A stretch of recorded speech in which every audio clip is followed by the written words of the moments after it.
Amém. A paz do Senhor, irmãos. Bom estar com os irmãos mais uma vez online e em breve estejamos juntos, né, fisicamente. Porque eu estou com saudade dos irmãos da igreja, mas creio que o Senhor vai nos dar essa oportunidade em breve. Hoje a reflexão que eu quero compartilhar com os irmãos é no livro de Ezequiel, no capítulo 23. Livro de Ezequiel, capítulo 23, a partir do versículo 1.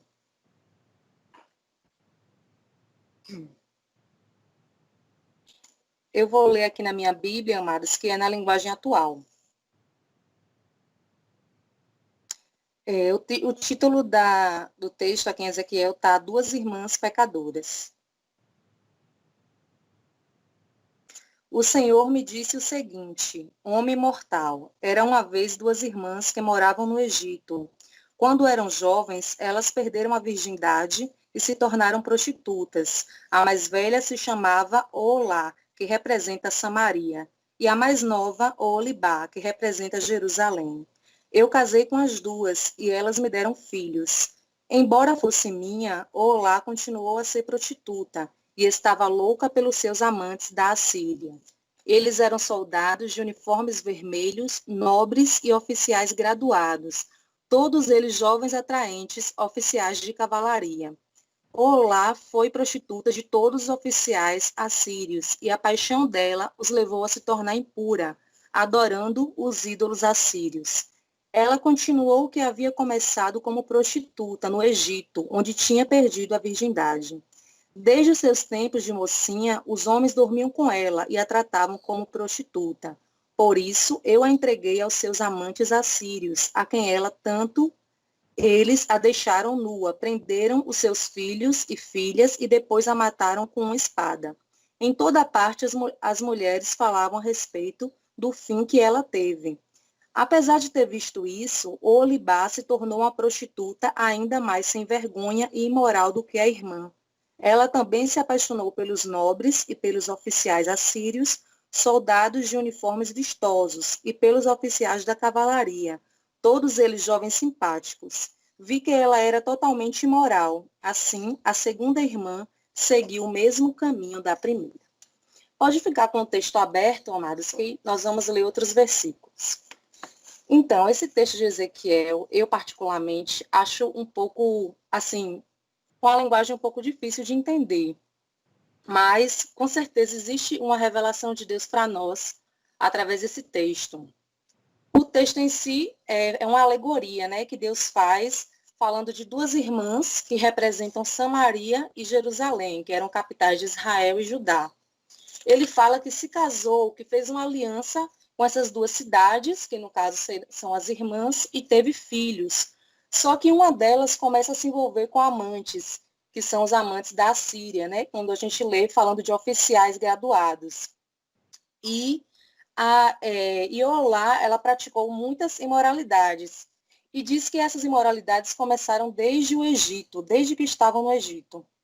E depois o texto fala que Olibá, sua irmã, mesmo vendo tudo que ela fez, não deixou de fazer também. E acabou também pecando, se envolvendo com homens, né, com os amantes da Síria, e adorando a ídolos. E também fala que elas deram seus filhos em sacrifício e mataram, né? Os filhos acabaram morrendo. Então, esse texto de Ezequiel 23, o capítulo inteiro, vai falar como essas duas irmãs se comportavam de uma forma bastante imoral, infiel a Deus, e isso, né, representa as duas cidades, que o Senhor queria, que o Senhor tinha uma aliança, né, mas que foi quebrada essa aliança. No versículo 24 ao 26, que nós vamos ler agora, diz que Deus se ira e diz que vai entregá-las aos inimigos. Vamos ler versículo 24 até o 26. Do norte, eles atacarão, trazendo um grande exército com carros de guerra e carretas de mantimentos. Armados com escudos e capacetes, eles cercarão você. Eu a entregarei a eles, e eles a julgarão pelas leis deles. Deixarei que eles a tratem com ódio, pois estou irado com você. Eles cortarão seu nariz e as suas orelhas, e matarão seus filhos. Sim, eles tirarão de você os seus filhos e filhas, e os queimarão vivos. Eles arrancarão as suas roupas e tirarão as suas joias. Eu acabarei com a sua imoralidade e com a prostituição que você tem praticado desde que estava no Egito. Então, aqui está falando sobre o castigo da irmã mais nova, que apesar de ter visto a outra irmã pecando, não mudou a sua atitude. Aí o Senhor fala que vai entregar para que os inimigos a destruam. Então, o que estava acontecendo é que Samaria e Jerusalém haviam feito aliança com nações ímpias, e isso não era permitido pelo Senhor. Ao invés de permanecerem fiéis a Deus, elas fizeram uma aliança com as nações ímpias e começaram a adorar outros deuses, além de profanar o sábado, de profanar o templo e não ter mais nenhum tipo de ligação com Deus e reverência ao Senhor. Então, essas nações, inclusive a Síria, começam a usar Samaria e Jerusalém como querem, né? Realmente como uma alegoria, né, de prostituta mesmo, como está mostrando aí, e acaba as destruindo.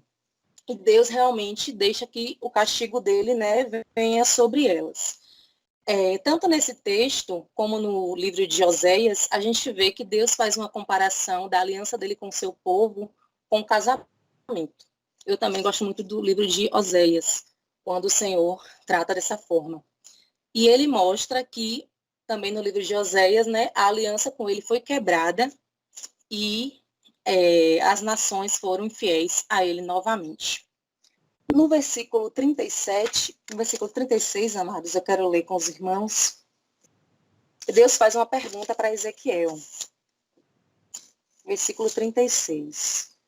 Homem mortal, você está pronto para julgar Olá e Olibá? Então acuse-as das coisas vergonhosas que elas têm feito. Elas cometeram adultério e assassinato. Então, eu creio que Deus faz essa pergunta para Ezequiel porque o julgamento dele sobre elas é algo muito forte. Então, Deus pergunta, né? Você está pronto? Aqui na linguagem atual fala assim, você está pronto para julgar Olá e Olibá?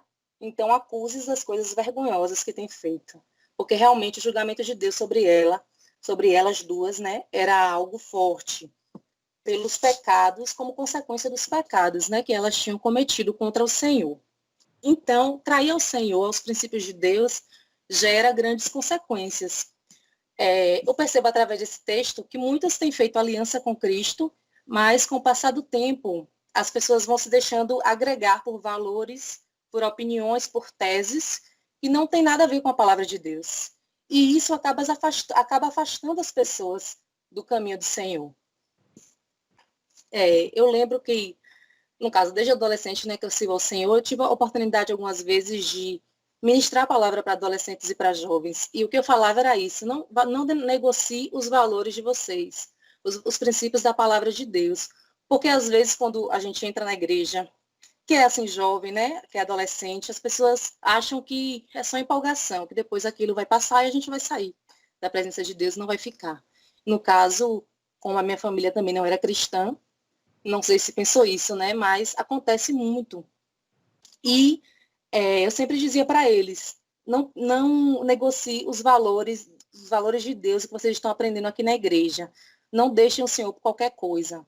Porque, infelizmente, as pessoas têm negociado os princípios de Deus por dinheiro, por um cargo melhor, um trabalho, por uma posição social melhor. E isso não vale a pena. Nada compensa estar na presença de Deus. Eu lembro que eu vi uma vez uma entrevista com um pastor que eu gosto muito e perguntaram a ele assim, o que é que você pensa a respeito do homossexualismo? Aí ele disse assim, se eles forem na minha igreja, uma pessoa homossexual, eu vou receber. Eles são bem recebidos lá, mas eu não posso dizer que Deus está de acordo com as práticas deles, porque eu não negocio esses princípios de Deus. Então, ele deixou claro que aquilo que o Senhor fala na palavra, né, é inegociável. Não adianta a gente querer, tapar o sol com a peneira, né? Porque o que está na palavra de Deus é aquilo mesmo e acabou. E aqui no caso dessas duas irmãs, que são as nações, elas não levaram a sério os princípios de Deus, né? E acabou se prostituindo dessa forma terrível. Eu quero mostrar também aos irmãos na Bíblia alguns exemplos, né? Um exemplo de infidelidade, que está no livro de primeiro livro de Reis, no capítulo 11, versículo 9. Primeiro livro de Reis, capítulo 11, versículo 9.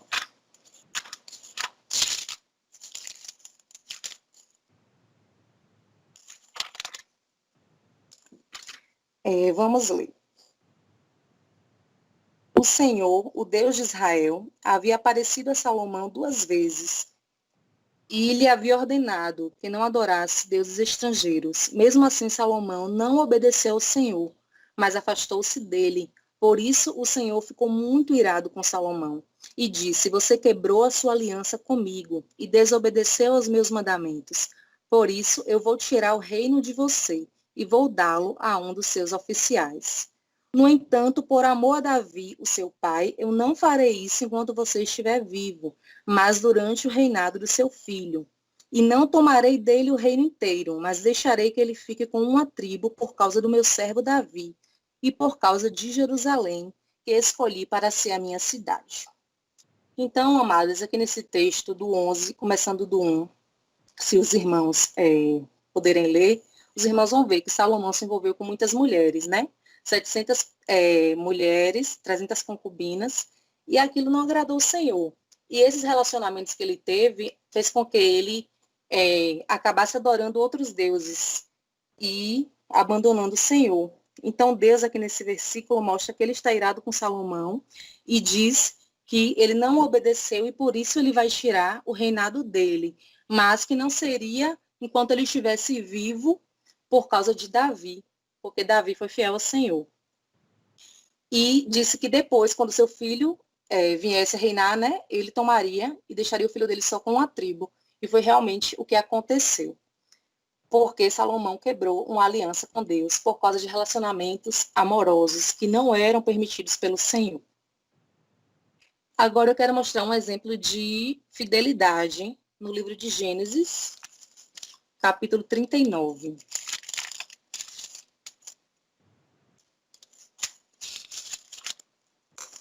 Gênesis, no capítulo 39, o versículo 7.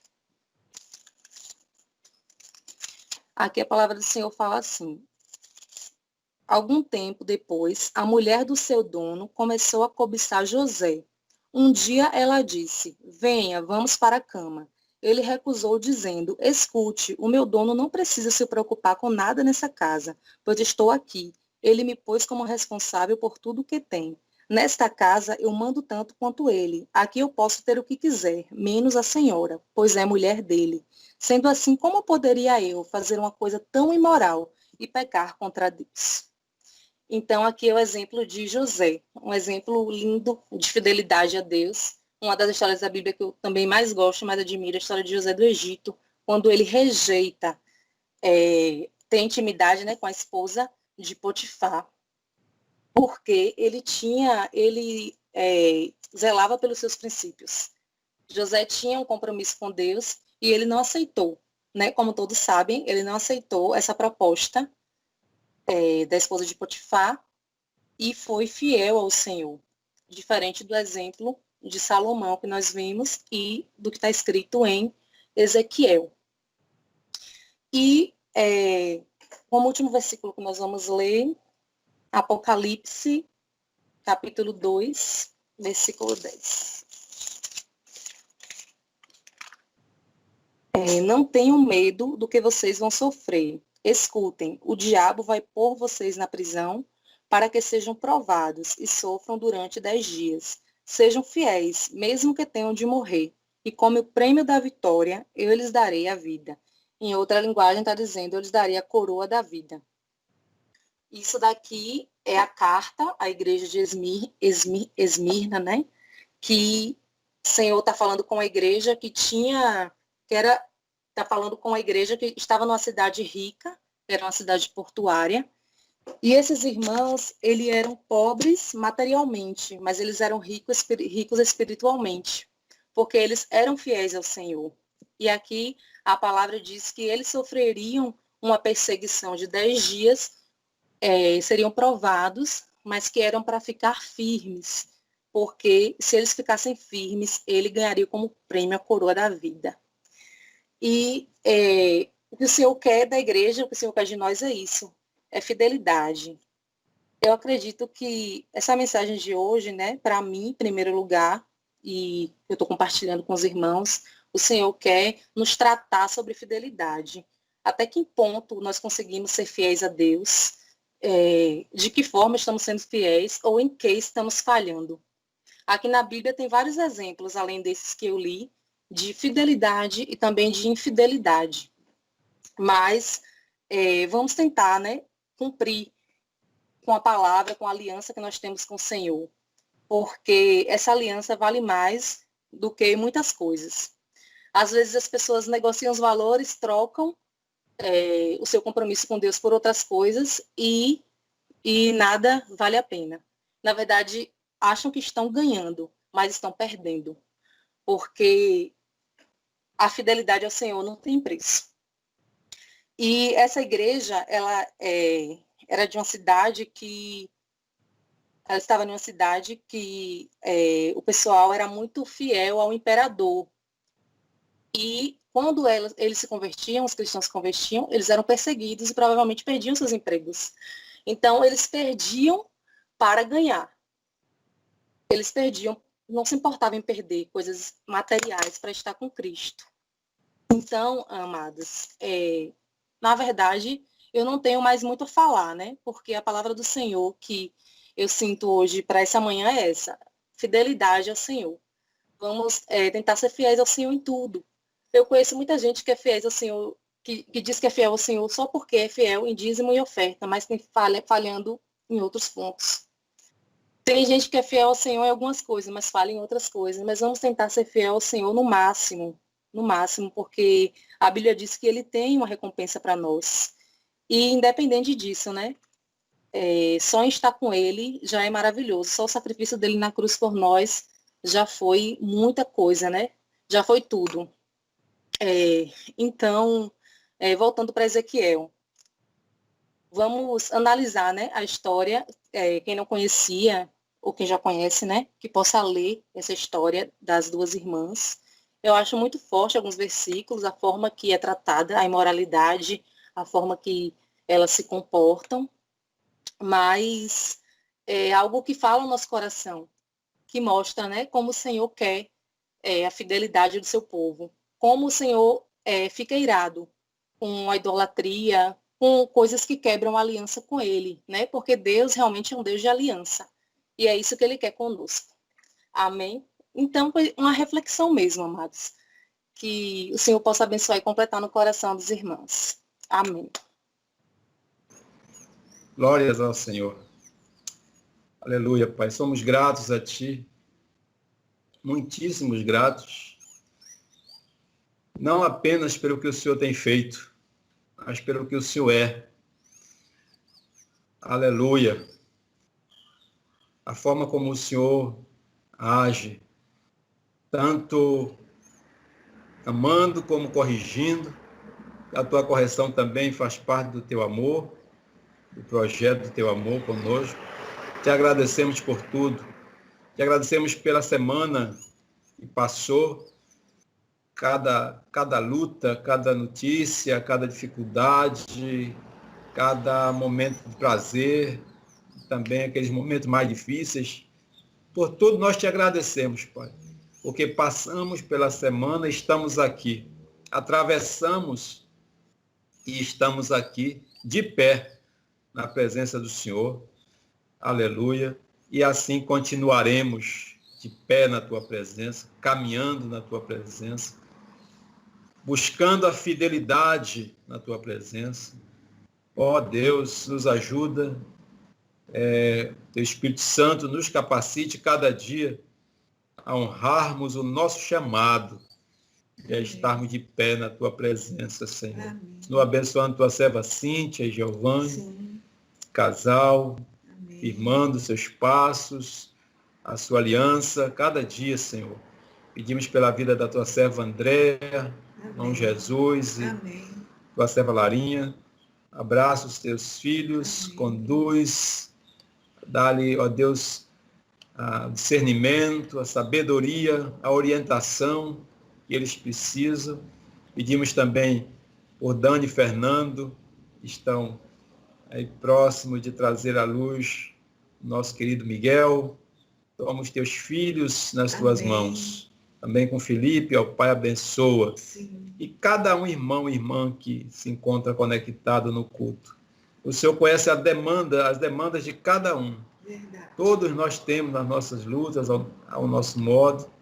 E o Senhor não está alheio, nem ignorando nenhuma. Glória a Ti por isso. Abençoa. Apresentamos a Ti a reforma. Está aí no seu final. Como diz a Tua palavra lá, Josué. Até aqui nos ajudou o Senhor. Amém. Aleluia. O mesmo Deus que nos ajudou até aqui continuará. A obra é Tua, somente. E por isso nós só agradecemos em poder participar dessa obra, Senhor. Louvado seja o Teu nome. Aceita a nossa gratidão. Também pedimos pelo culto da noite que o Senhor dirija todas as coisas. Em nome de Jesus Cristo, nós oramos agradecidos. Que o Senhor te abençoe e te guarde. Ele faça resplandecer os rostos sobre ti, tenha misericórdia de ti. O Senhor sobre ti levante o seu rosto e te dê a paz. Amém. Aleluia. Glória a Deus. Amém. Amém. Graça e paz, irmãos. Um bom domingo, uma boa semana. Deus continue a abençoar, guardar todos. Em nome de Jesus.